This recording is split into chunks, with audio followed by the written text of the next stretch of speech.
Amigos, en este video van a conocer algunos de los misterios más extraños y casos sin resolver de la historia. Historias que hasta hoy siguen llenas de preguntas. Así que quédense hasta el final, porque esto se va a poner muy intenso. Número 1. A comienzos del siglo XIX, Shaka Zulu era uno de los líderes más temidos y respetados del sur de África. Había transformado pequeños clanes en un solo y poderoso reino, el Imperio Zulú. Pero en 1827, todo cambió. Ese año murió su madre, la reina Nandi, la persona más importante en su vida. Shaka quedó devastado, y su dolor se convirtió en ley. Ordenó que todo el reino entrara en luto obligatorio. No se podía sembrar, no se podía beber leche, no había bodas, fiestas ni celebraciones. Para Shaka, si él sufría, todo el pueblo debía sufrir igual. Lo más aterrador vino después. Cualquiera que no pareciera suficientemente triste, podía ser ejecutado. Según los registros históricos, miles de personas murieron durante ese periodo. Incluso mujeres embarazadas y sus esposos fueron castigados, porque Shaka creía que solo quien perdía a un hijo podía entender su dolor. Con la agricultura detenida y el ganado sin usarse, el hambre y las enfermedades se propagaron rápido. La gente empezó a decir en secreto, esto ya no es duelo, es destrucción. Finalmente, un hombre valiente se atrevió a hablar frente al rey y le dijo, si esto continúa, no tendrás un reino, solo tumbas. Sorprendentemente, Shaka escuchó, canceló las órdenes y hasta recompensó al hombre que se atrevió a enfrentarlo. Por eso, Shaka Zulu sigue siendo una figura polémica, un genio militar que construyó una nación, pero también un rey cuyo dolor personal costó miles de vidas inocentes. Número 2. En el siglo XVII, en un pequeño pueblo llamado Kringa, en lo que hoy es Croacia, vivía un campesino común llamado Jure Grando. Murió por causas naturales, y como cualquiera en esa época, fue enterrado sin más. Pero para los vecinos, la historia no terminó ahí. Poco después del entierro, la gente empezó a decir que alguien tocaba las puertas por la noche, y que cada vez que eso pasaba, alguien en esa casa moría días después. El nombre que todos repetían era el mismo, Jure. Incluso su propia esposa aseguró que sentía que alguien se sentaba sobre su pecho mientras dormía, como si una presencia invisible la estuviera asfixiando. Otros decían haberlo visto caminando por el pueblo, con el rostro pálido y sin expresión, como si no estuviera vivo, pero tampoco muerto. Lo más extraño es que esta historia no quedó solo como rumor. Un historiador austriaco de la época, Johann Weichar von Balthasar, dejó el caso por escrito en uno de sus libros. Por eso, muchos lo consideran el primer vampiro documentado de la historia. Finalmente, un grupo de aldeanos fue de noche al cementerio y abrió su tumba. Según los relatos, el cuerpo no estaba descompuesto y parecía casi intacto. Aterrados, pero desesperados, decidieron cortar la cabeza del cadáver. Después de eso, las muertes extrañas se detuvieron, y el pueblo volvió a la normalidad. Hasta hoy, nadie sabe si fue un caso real de histeria colectiva, una enfermedad malentendida, o simplemente el origen de una de las leyendas de vampiros más antiguas de Europa. Número 3. Hoy, Huanchaco es un destino tranquilo en la costa del Perú. Surf, sol y ruinas antiguas para los turistas. Pero bajo esa arena, por siglos, estuvo escondida una historia que nadie esperaba. Entre 2011 y 2019, arqueólogos hicieron un descubrimiento estremecedor. Era la mayor ofrenda masiva de niños jamás encontrada en América. Enterrados juntos, aparecieron más de 220 niños, la mayoría entre 5 y 14 años, y más de 200 crías de llama, todas muy jóvenes. Todos murieron hace unos 500 años, durante la época del Imperio Chimú. Lo más impactante no fue solo el número, sino cómo murieron. Los cuerpos mostraban cortes limpios en el pecho, hechos con precisión, claramente para extraer el corazón como parte de un ritual religioso. Muchos niños tenían marcas rojas en el rostro, señales de ceremonias previas al sacrificio. Esto no fue un ataque ni una guerra, fue una decisión planeada y dirigida por sacerdotes. Los expertos creen que ocurrió durante un periodo de desastres climáticos extremos, similares al fenómeno de El Niño. Lluvias devastadoras, inundaciones, colapso de la pesca y pérdida total de cosechas.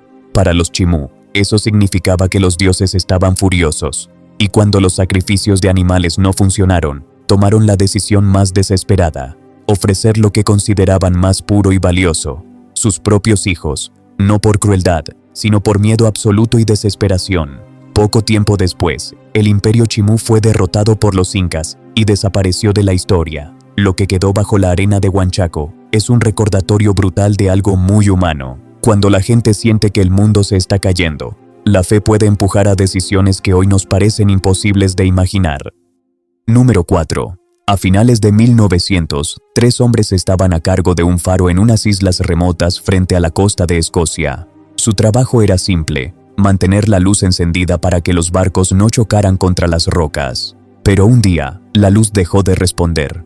Cuando un barco de apoyo llegó días después, encontró algo imposible de explicar. El faro estaba cerrado, la comida seguía en la mesa, una silla estaba tirada, pero no había rastro de los 3 cuidadores. No hubo señales de pelea, no había mensajes de auxilio, y el mar, aunque peligroso, no dejó ningún cuerpo. La investigación oficial sugirió que los 3 pudieron salir durante una tormenta para asegurar el equipo, y que una ola gigante los arrastró al océano. Es una explicación lógica, pero no responde la pregunta más inquietante: ¿por qué salieron todos al mismo tiempo? Con los años surgieron teorías más oscuras: secuestro, barcos fantasma, incluso criaturas del mar. Nada de eso pudo probarse.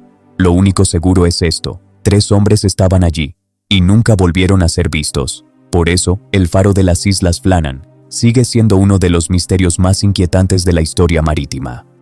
Número 5. Todo comenzó en los años 70, cuando un joven llamado Kerry Walton exploraba una casa abandonada en Australia. En el ático encontró una muñeca de madera muy extraña. Tenía cabello real, rasgos casi humanos, y una expresión que muchos describían como inquietante. Se la llevó a casa sin imaginar lo que vendría después. Poco tiempo más tarde, su familia empezó a notar cosas raras: ruidos por la noche, niños despertando asustados, y hasta el perro de la casa reaccionaba con agresividad cada vez que la muñeca estaba cerca. Cuando los amigos fueron a verla, algunos dijeron que la muñeca cambiaba de posición, que sus ojos parecían moverse y que su boca no siempre estaba cerrada de la misma forma. La historia se volvió tan popular que la muñeca terminó apareciendo en programas de televisión, y desde entonces muchos la conocen como Leta, la muñeca embrujada. Algunas teorías dicen que podría tener más de 200 años y estar conectada con rituales antiguos. Otros creen que todo es exageración, sugestión, o simplemente una historia que creció con el tiempo. Lo cierto es que hoy, Leta sigue existiendo, y todavía hay personas que viajan solo para verla de cerca, porque, según dicen, hay algo en su mirada que no se puede explicar fácilmente. Número 6. Mucha gente cree que las peores heridas faciales ocurrieron en la Segunda Guerra Mundial, pero en realidad fue durante la Primera Guerra Mundial cuando esto se volvió una tragedia masiva. En esa época casi no existían cascos modernos ni protección para la cara. Las balas y la metralla golpeaban directo al rostro. Muchos soldados sobrevivían, pero quedaban irreconocibles. Los médicos podían salvarles la vida, pero no podían reconstruir sus caras. Algunos pacientes entraban en crisis al verse en el espejo, y en ciertos hospitales incluso retiraron los espejos para evitarles más trauma. Entonces surgió una idea inesperada. Artistas, junto con cirujanos, empezaron a crear máscaras hechas a mano que imitaban el rostro original del soldado. Usaban metal delgado, fotos antiguas y pintura detallada para recrear ojos, nariz, tono de piel e incluso bigotes. En Francia y Reino Unido, estos talleres se hicieron famosos como lugares donde el arte intentaba devolver algo que la guerra había quitado. Las máscaras no curaban las heridas, pero sí devolvían algo igual de importante: la posibilidad de salir a la calle sin miradas, de volver a trabajar, de sentirse persona otra vez. Porque algunas de las batallas más duras no se libran en el campo de guerra, sino frente al espejo, tratando de aceptar en quién te has convertido. Número 7. Carlos siempre recordaba algo extraño que su tía le decía: cuando yo ya no esté, revisa mi máquina de coser. Ahí hay algo que debes ver. Para él sonaba como una frase rara, hasta que un día, su tía falleció. Mientras ordenaba la casa, Carlos decidió abrir la vieja máquina. Debajo, envuelto con mucho cuidado, encontró un cuadro. Al principio parecía una pintura común, pero cuando la llevó a evaluar, llegó la sorpresa. Era una obra original de Pablo Picasso. Resultó que el esposo de su tía la había comprado en Londres en los años 40 y se la regaló como recuerdo personal. Ella sabía perfectamente lo valiosa que era, pero nunca quiso venderla porque para ella no era dinero, era una promesa y una historia de amor.